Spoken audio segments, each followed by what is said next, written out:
आप देख रहे हैं वाल्मीकि रामायण भाग 1 एपिसोड 11 आगे की यात्रा। पिछले एपिसोड में हमने धर्म शब्द के बारे में प्रश्न उठाया था, तो आइए देखते हैं वाल्मीकि जी ने धर्म शब्द का प्रयोग किस अर्थ से किया है, रिलीजन या योग्य आचरण। कई बार भाषा में शब्दों के अर्थ समय के साथ बदल जाते हैं और धर्म शब्द की व्याप्ति तो बहुत बड़ी है।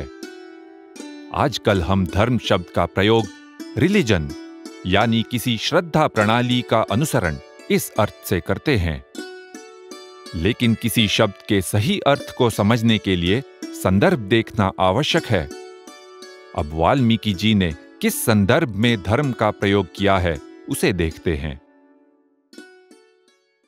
विश्वामित्र जी ने जब श्री राम को अपने साथ भेजने के लिए दशरथ जी से कहा, तो दशरथ जी ने उनकी बात नहीं मानी।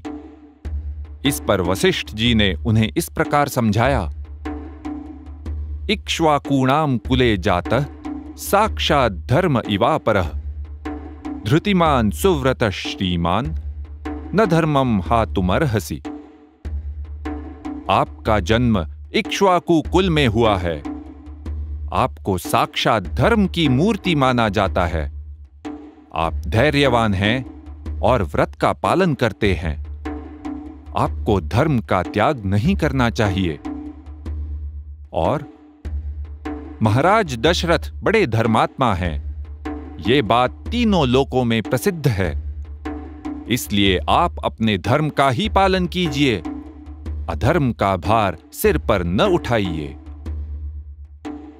और ताड़का वध के विषय में विश्वामित्र जी ने श्री राम से कहा था, जिनके ऊपर राज्य पालन का उत्तरदायित्व हो, उनका तो ये सनातन धर्म है।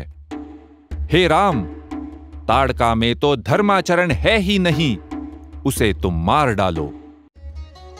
इन सभी पंक्तियों में धर्म शब्द से योग्य आचरण, कर्तव्य का पालन या नीति मार्ग पर चलना यही सूचित होता है।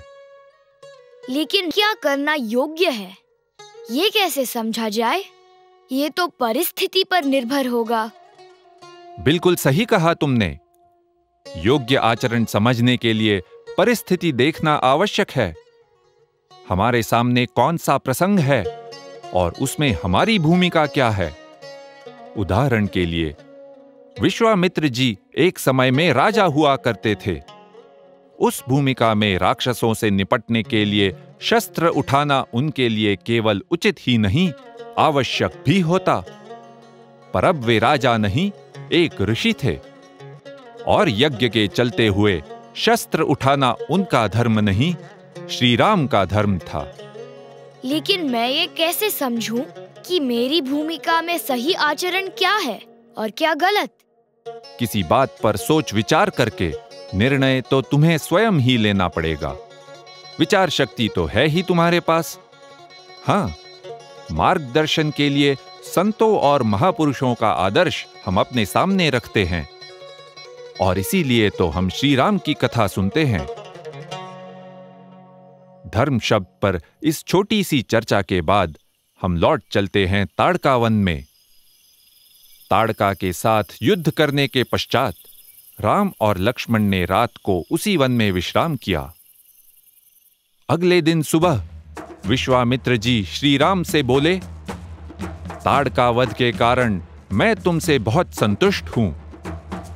प्रीत्या परमया युक्तो ददाम्यस्त्राणि सर्वशः। इसलिए बड़ी प्रसन्नता के साथ तुम्हें सब प्रकार के अस्त्र देता हूं। आगे चलकर श्री राम को राक्षसों का सामना करना था। इसी उद्देश्य से विश्वामित्र जी उनको प्रशिक्षण दे रहे थे। यात्रा के पहले ही दिन उन्होंने श्री राम को 2 मंत्र शक्तियां दी थीं, बला और अतिबला। अब उन्होंने राम और लक्ष्मण को विभिन्न अस्त्रों और शस्त्रों की शिक्षा दी। उन अस्त्रों की लंबी सूची वाल्मीकि जी ने दी है।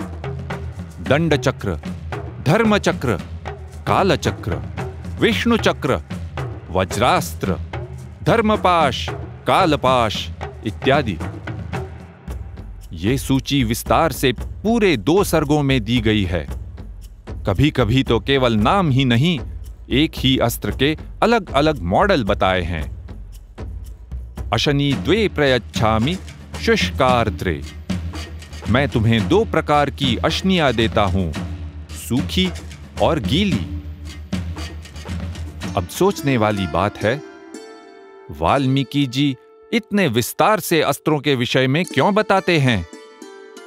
अगर केवल कहानी ही सुनानी होती तो इतनी लंबी सूची देने की क्या आवश्यकता थी? सूचियों से कहानी रोचक नहीं बनती।